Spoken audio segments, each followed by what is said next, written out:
Hello guys. Kwivideo yami edlule ngikhulume about humanistics, which is the art and the science of interpreting the Bible. So ukuhumusha iBhayibheli nje indlela elula. Ukuhumusha iBhayibheli ke ngizothi ukuqhubeka namuhla mase singena escriptureni and make some examples. Ukuhumusha iBhayibheli luhumusha ngendlela eziwu-2 of which I mentioned before: eisegesis and exegesis. Eisegesis, it's when ufaka umcabango wakho khona kwi-text, ucabanga ukuthi umbhalo usho ukuthi uma uhumusha.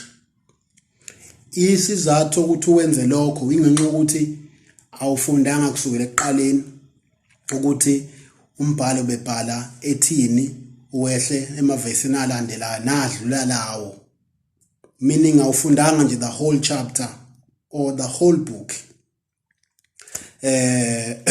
Mase kuba exegesis. Exegesis, it's when you allow the scripture to speak for itself.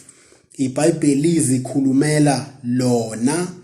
Into edala ukuthi ulihumushe kanjalo iBhayibheli ngenxa ukuthi ufundile kusukela ekuqaleni waze wafika ekugcineni amavesi adlulela ivesi oluhumushayo, so unomqondo ukuthi umbhalo ubethini.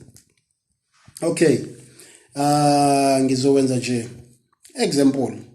Uma ufunda uJohn chapter 10, abantu abaningi banokuhumusha ngale ndlela esithi eisegesis, of which you insert your thoughts into the text. Okay, uma ufunda uJohn 10 la ila khona uJesu kade ekhuluma ade lapha enye indoda ephulukisa indoda eyayimpumputhe ebuzaleni bayo, la khona waphimisa amathe emhlabathini wanameka la emehlweni ukuze ibone ibe namehlo. So after that ke uJesu amaFarisi they were seeking indlela ethile ekumtrick uJesu be-investigator i-healing yale ndoda le, ngoba ayikho into babengayithandi nje into ehlangane noJesu enhle, babefuna njalo indlela yokumtrick. So uJesu ke ku chapter 10, before chapter 10, okay, mhlambe let me talk about this. iBhayibheli ababhali kathi bebhala ama-chapters nama-verses, they were not there.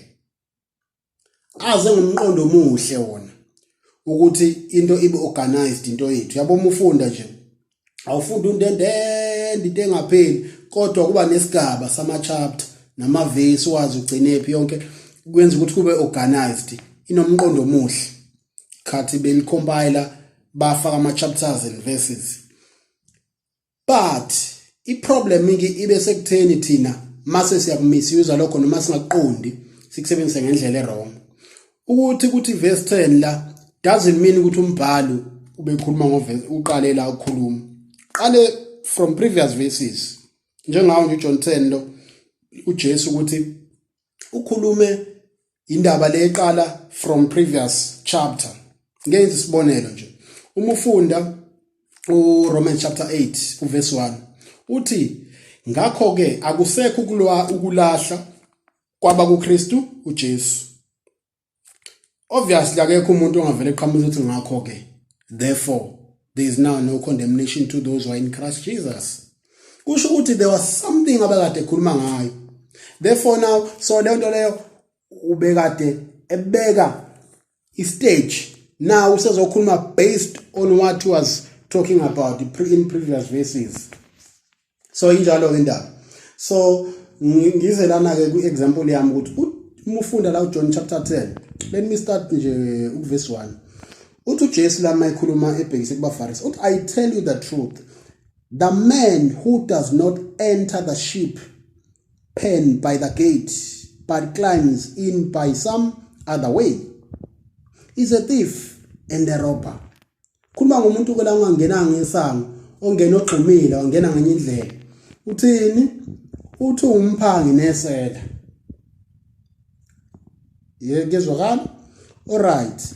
And then uma ufunda ke uzothola umuqhubeko wehla la eveza ukuthi kodwa imvu ingena ngesango ekhuluma ukuthi izimvu ziyalizwa iphimbo lakhe uma eziyena umalusi. uJesu lento ikhuluma from the context of culture kaIsrael abelusi izimvu bezikwazi ukuzwa ivoice yomalusi. If there's a stranger they run away izimvu. So ukhuluma from that context uJesu ukuthi izimvu zakhe ziyalizwe lakhe iphimbo. Uma ezilizwe lakhe iphimbo zilandela yena ngoba ziyalizwa elakhe iphimbo. Uma ilandela yena ziyangena ifumana idlelo. Yena he is the gate.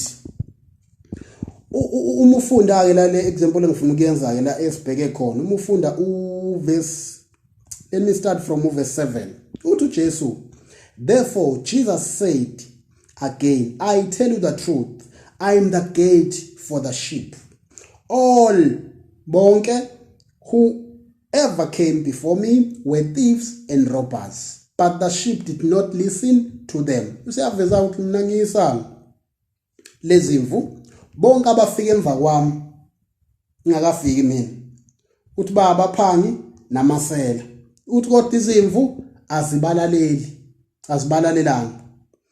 Uthi ke verse 10 la isiyakhona elivesa misinterpreta abantu. The thief comes only to steal and kill and destroy. I have come that they might have life and have it to the full.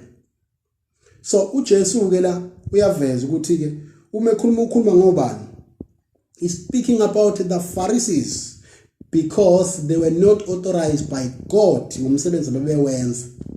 They were the thieves. Uma ufunda from the Old Testament you will see ukuthi ama leaders kaIsrael anganayo justice ecindezela abampofu intandane. They were killing people. They were the thieves. They were stealing from the poor. So uJesu ukhuluma ngabo kwela ukuthi ke isela liza alizi kungasikho ukuweba, ukubulala, ukubhubhisa. Now uzomuzwa umuntu ehumusha mayise humusha leli verse ethi lelo selekhulunywa ngaye uSathane. But there's nowhere umufunda la from the beginning till the end uJesu mention uSathane. Ilento ekuthiwa ke exegesis lapho umuntu eyifakela umcabango wakhe eBhayibhelini noma embhalweni ngenxa ukuthi akafundanga yonke indaba ukuthi kukhulunywa ngani. Because iBhayibheli is very clear bazalwane ukuthi uma uJesu mekhuluma la he's speaking about the Pharisees. They the ones abebehlezi njalo be against him. Le ndaba ezethi nje ngitshela ngiqinisile isuka lapha ku chapter 9. So it's very important ke bazalwane iBible interpretation, because once you misinterpret the scripture you will definitely misapply it, because first interpretation then application. Zombili ke lezo zinto lezo ziyahambisana. Uma ubhede kwi interpretation definitely na kwi application uzoyibheda. So that is very important bazalwane ukuthi siqaphele ukuthi masifunda we start from the beginning size sifike ekugcineni. Another example ebengayenza uma sifunda lapha ku esiyenze le example Philippians chapter 4.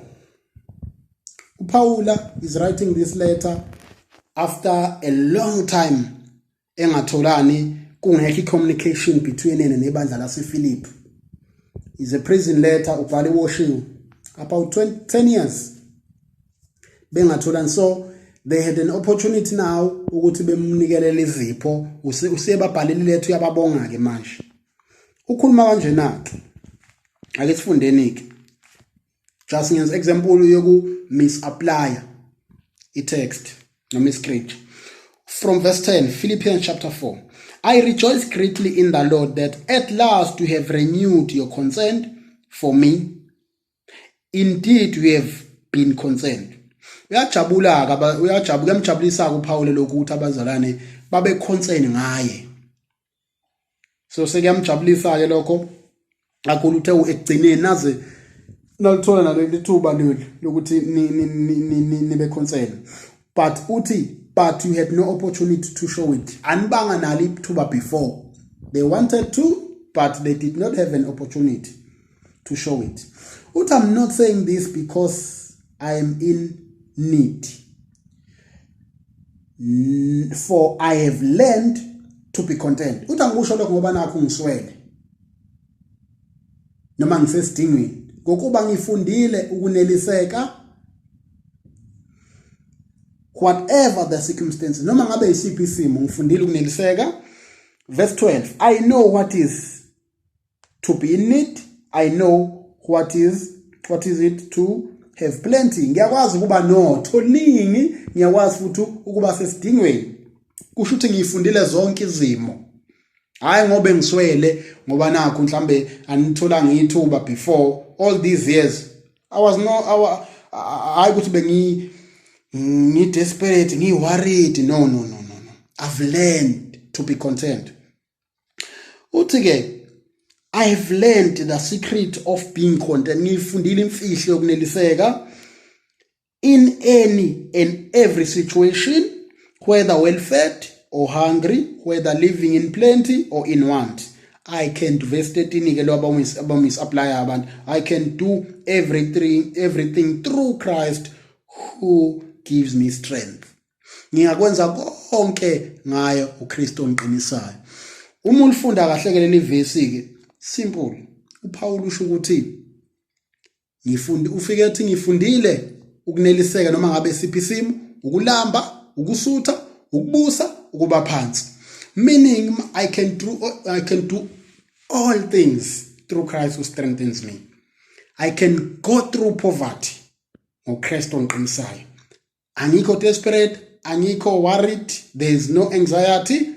Through Christ who strengthens me, ungenza ngineliseke in any situation. Noma ngicebile, ungenza ngineliseke. So, because even nokuceba, there is a temptation of trusting in your riches. So, indlela abantu abaningi interpreta ngayo umuntu uzomuzwa ethi umuntu usefuna I can possess this land, I can get this job, I can do this. Ebali izinto eziningi umuntu angazenza yena through Christ. Apply leli verse kanti leli verse it doesn't talk about izinto ongayi achieve. It talks about ukuthi you can. Paul wayesho ukuthi engadlula noma ingabe isimo sinjani, he can go through any and every situation. So misapplication ke isha lapho ukuthi uma iverse ungal-understandanga vele uzobe misinterpreta. Once you misinterpret the scripture, you will misapply it. Very important, interpretation and application. Thank you very much.